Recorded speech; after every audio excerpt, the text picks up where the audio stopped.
Hi, and welcome to Tutorial 4, Batch Product Level ID.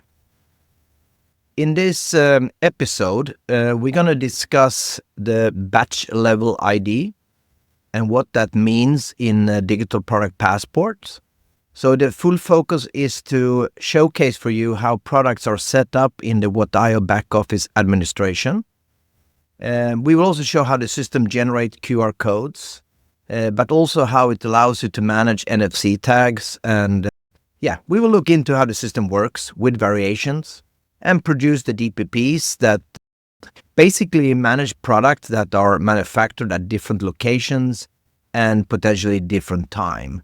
The batch product level is the middle ground between model level, which is the simplest and generic level, and of course the unique item level, where every single physical product have its own social identity number, basically. It's important to state that the main difference between model and batch is mainly if you have different type of production facilities, you have different product batches. They do share a lot of the same information, but there is differences in potential spare parts. Can be differences in material, which you source locally, and of course the time of manufacturing and these kind of things. It's a little bit more complicated than that, and there is a lot of options available, but we will look through this in this section. So first, let's go back and look at the three different types of granularities of detail. The top one, general product level, or the so-called model level, this is where basically you treat every single product that you manufacture the same from a digital product passport level or a view. That would be used for probably a simpler product, cheaper product. But what you have to be aware of is that all products will share the same documentation and information. But this is a great way to basically attach assembly instructions, videos, marketing materials, support material, these kind of things. So to get started, there's nothing wrong with using that. But of course, the absolute most detailed level is the bottom one, the unique fabricated item. And then you have full traceability, you can have authentication. More or less, it almost forces you into using NFC tags. But then you can also have them tokenized, and every single item is traceable. So basically, every single item gets its unique code, and you can actually modify and use these individually. So it's the absolute best way, in a way, to run DPPs. But back to this, what this chapter is about, it's all about batch product level. Basically, every production batch share the same metadata, but the different batches between factory locations and potentially also when they are manufactured can be more or less different depending on how your factory is set up and your product is set up. So of course, when you see a QR code like this on the screen, you can always open up your camera app, direct it to the QR code, say opening Chrome or whatever you're using, and that way you will get the product passport as a demonstrator in this tutorial. But it's a quite fancy, easy way for you to follow along and see, where is the camera? Okay, here is the camera. So whenever you see the QR code, it's actually the real QR code for that particular product. Don't be afraid to also pause the YouTube video and use your camera to follow along. So we have a gearbox. It's an old demonstrator project to show you how the system works. This is called the gearbox distributor, and in this case, it's the batch 31 DBX. And I will go through and explain how this batch model came into place.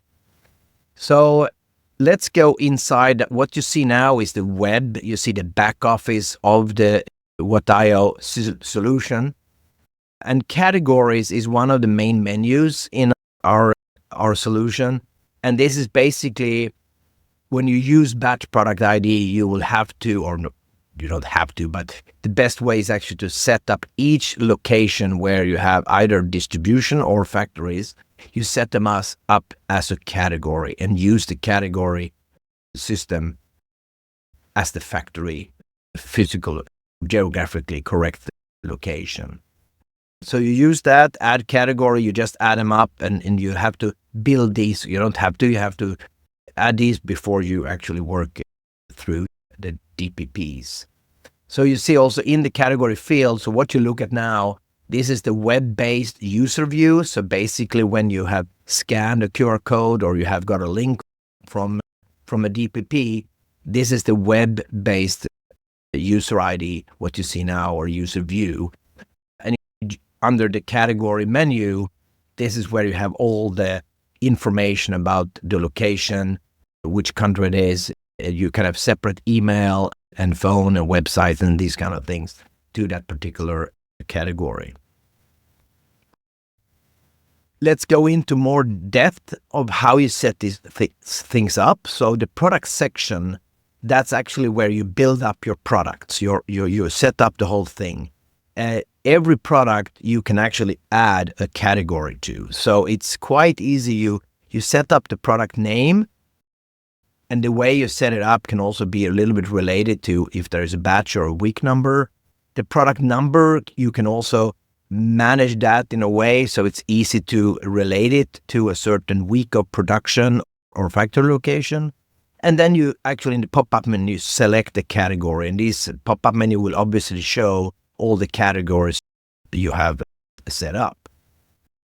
You can also have optional product images, and that can be, of course, edited later.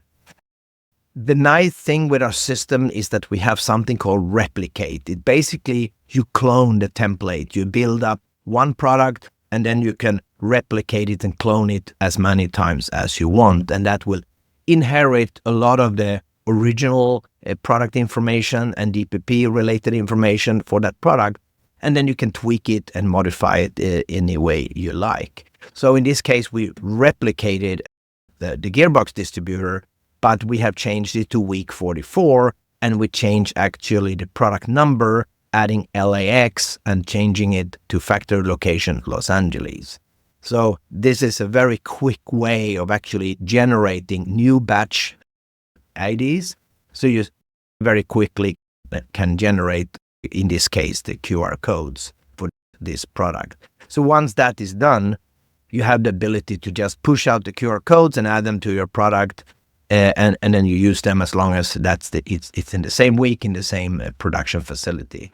And also because What.io is a fully cloud-based, multi-user solution, you can work with your colleagues overseas, and you all look in the same database, and you work actually together in one global repository. Yeah, so this also means that the inheritance, when you replicate, all spare parts, materials, and DPP-related information will be added when you do the replication. Of course, you can change this. If there is local variations because you source products or components from local vendors, you can modify this very easily. The same goes with material. Material is obviously something which probably also is a batch. You source them at different point of time, and depending on how detailed you want to have this information displayed and used in the DPP, you can obviously modify it then too, because you're breaking it into another branch, let's say.